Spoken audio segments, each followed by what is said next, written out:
어느덧 시간은 저녁 9시를 넘어가고 있었다. 밖은 홍수라도 난 것처럼 억수 같은 비가 쏟아내리는 중이었다. 나는 추위에 몸을 떨고 있다. 오늘 오기로 했던 보일러 수리기사는 아직까지 도착을 하지 않았다. 비가 많이 와서 못 오는 걸까? 이럴 거면 연락이라도 미리 해주지. 그랬으면 기다리지도 않았을 텐데. 나는 잠을 청하려 침대로 가서 몸을 눕혔다. 보일러가 꺼져 있어서 그런지 두꺼운 이불을 덮어도 추위가 느껴졌다. 하지만 딱히 방도가 없었기 때문에 잠이 오기만을 기다렸다. 하지만 쉽게 잠에 들지 못했다. 그러다 시간이 얼마나 지났을까? 침대에서 뒤척거리고 있을 때 초인종이 울렸다. 누굴까? 스마트폰에 시계를 보니 저녁 10시였다. 이 시간에 올 사람이 없는데. 인터폰을 끼자 문 앞에 한 남성이 우두커니 서 있었다. 누구세요? 수리기사입니다. 문 열어주세요. 수리기사라고? 10시인데? 하지만 늦은 시각이라 하기에도 애매한 시각이었다. 마침 나는 추워서 잠을 못 자고 있었기 때문에 차라리 잘 됐다 싶었다. 떨리는 양팔을 문지르며 문을 열자 30대로 보이는 남성이 있었다. 죄송해요. 오늘 날씨가 안 좋아서 많이 늦었네요. 아, 괜찮습니다. 오래 걸리시나요? 아니요, 금방 합니다. 이쪽으로 오시면 돼요. 내가 보일러실로 안내하자 그는 장비를 꺼내 능숙하게 배관을 만지기 시작했다. 장결에 눈을 비비며 그 모습을 바라보다 거실로 나와 소파에 앉았다. 창문 밖의 빗줄기는 한층 거세져 있었고 번개가 요란하게 치고 있었다. 올해 들어서 가장 최악의 날씨가 아닐까. 그렇게 창밖을 멍하니 보고 있을 때였다. 거실의 형광등이 갑자기 꺼지더니 순식간에 주변은 칠흑같이 어두워졌다. 뭐야, 갑자기 무슨 일이지? 전등 스위치를 껐다 켰다 반복했지만 형광등 불이 들어오지 않았다. 거실뿐만이 아니었다. 주방과 화장실에도 불이 켜지지 않는 걸 보니 분명 정전일 것이다. 한 치 앞도 안 보여 스마트폰을 찾고 있는데 그때 무언가 내 옆으로 스르륵 지나갔다. 깜짝 놀라 제자리에 주저앉았다. 하지만 얼마 가지 않아 집에 수리기사가 있다는 사실을 깨달았다. 갑작스러운 상황에 잊고 있었다. 헌데 수리기사의 상태가 이상했다. 그는 말없이 어둠 속의 이 거실을 어슬렁거렸다.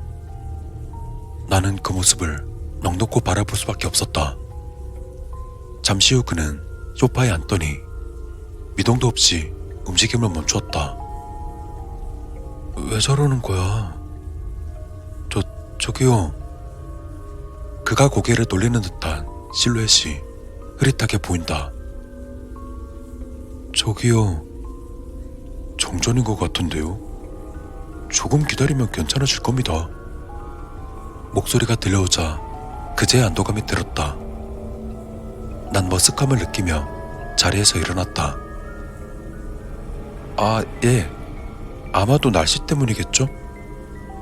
침대 위에 두었던 스마트폰을 들어 소파로 가서 수리기사 옆자리에 앉았다. 정전이 돼서 그런 건지 몰라도 집이 더 추워진 것 같다. 수리기사는 아무 미동도 없이 소파에 앉아 있었다. 순간 이 공기가 어색하게만 느껴졌다. 딱히 할 말이 떠오르지 않아서 스마트폰을 하려고 전원 버튼을 눌렀다. 헌데 배터리가 없는지 화면이 켜지지 않는다. 분명 배터리가 많이 남아 있었는데. 한동안 생각에 잠겼지만 그런다고 스마트폰이 켜질 리가 없었다. 난 창밖으로 시선을 돌렸다. 빗줄기는 한층 굵어져 이젠 폭포처럼 쏟아지고 있었다. 갑작스레 이런 날씨에 처음 만난 이 남자랑 불 꺼진 집에서 뭘 하고 있나 라는 생각이 든다. 얼마나 그러고 있었을까. 근데 그때 이상한 것들이 내 눈에 들어오기 시작했다. 다른 아파트들은 모두 불이 켜져 있다. 빗줄기 때문에 희미하지만 상가 건물에도 빛이 보인다. 어떻게 저럴 수가 있지? 과거에 여러 번 경험을 해봐서 알지만 정전이 되면 모든 아파트와 상가는 동시에 전기가 끊겼다가 동시에 돌아온다. 우리 집만 정전이 되는 경우는 단 한 번도 없었다. 난 고개를 돌려 수리기사를 바라봤다. 여전히 그는 아무런 미동도 없이 꼿꼿한 자세로 앉아있었다. 한참을 지켜보았지만 그는 동상이라도 된 것 마냥 미세한 흔들림도 없었다. 소름이 돋는 걸 느끼며 다시 고개를 돌렸다. 어딘가 으스스한 사람이었다. 아까 전에는 어둠 속을 혼자 배회하더니 생각해보면 날씨도 안 좋은데 10시에 수리기사가 왔다는 사실도 어딘가 수상하다. 어쩌면 전기가 끊긴 것도 이 사람과 관련이 있는 게 아닐까? 머릿속에서 불길한 상상이 떠오르던 순간이었다. 그때 수리기사가 몸을 꿈틀대더니 주머니 속에서 무언가를 꺼냈다. 나는 흠칫 놀랐지만 잠시 후 보인 건 그의 스마트폰이었다. 그는 스마트폰 화면을 켜더니 곧 화면에서 뉴스가 재생되었다. 날씨도 안 좋고 늦은 밤이라서 내가 너무 상상의 나래를 펼친 건가? 그저 무뚝뚝한 사람이라 그런 걸 수도 있었다. 스마트폰의 뉴스를 나도 함께 보고 있는데 수리기사가 이상한 소리를 내기 시작했다. 귀를 간지럽히는 듯한 끔찍한 웃음이었다.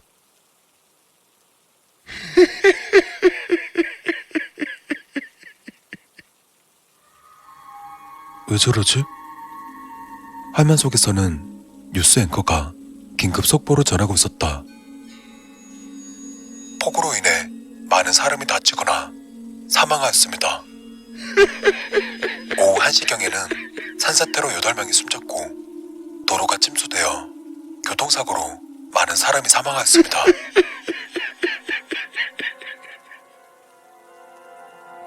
수리기사는 사람이 죽었다는 소식이 들릴 때마다 소름 돋게 웃는 것이었다. 나는 무언가가 잘못되었음을 직감했다. 이 사람은 역시 제정신이 아니었다. 수리기사는 계속해서 숨이 넘어갈 듯 웃기 시작했다. 그리고 그때 꺼져 있던 거실의 형광등이 번쩍하고 켜졌다. 갑자기 주변이 밝아졌기 때문인지 눈을 찌푸리며 감고 말았다. 그리고 다시 눈을 뜬 순간 온몸이 얼어붙었다. 수리기사의 얼굴이 괴상하게 일그러져 있었기 때문이다.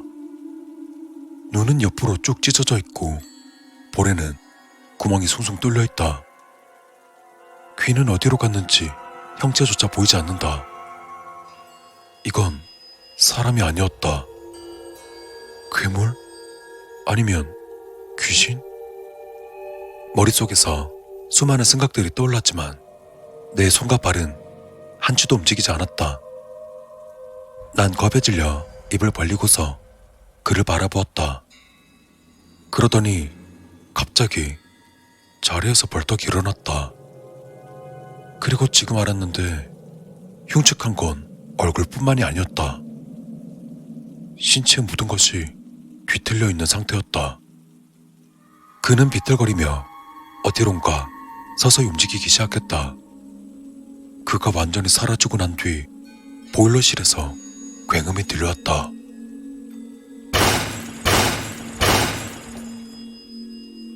소리가 울릴 때마다 심장이 내려앉았다. 나는 마른 침을 삼키고 후들거리는 다리를 양손으로 보여잡으며 일어섰다. 그리고 부엌으로 천천히 걸어가 시카를 꺼내 들었다. 하지만 타이밍이 정말 좋지 않았다. 그 순간 보일러실에서 수리기사가 나왔다. 난 또다시 얼어버렸다. 저기 그게 제가 지금 급히 칼이 필요해서 이렇게 들고 요리를 하려고. 어떤 말이 입 밖으로 나오는지 몰랐다. 술에 취한 것 마냥 몽롱했고 머릿속은 온갖 생각으로 엉킨 상태였다. 하지만 다행스럽게도 수리기사는 나를 신경 쓰지 않고 미끄러지듯이 현관문 앞으로 걸어갔다. 그리고 그는 집을 나가버렸다. 나는 칼을 진 채로 한참을 부엌에 서 있었다. 방금 나에게 어떤 일이 일어났었던 건지 파악이 안 된다. 아무리 고민을 해보아도 있을 수가 없는 일이었다.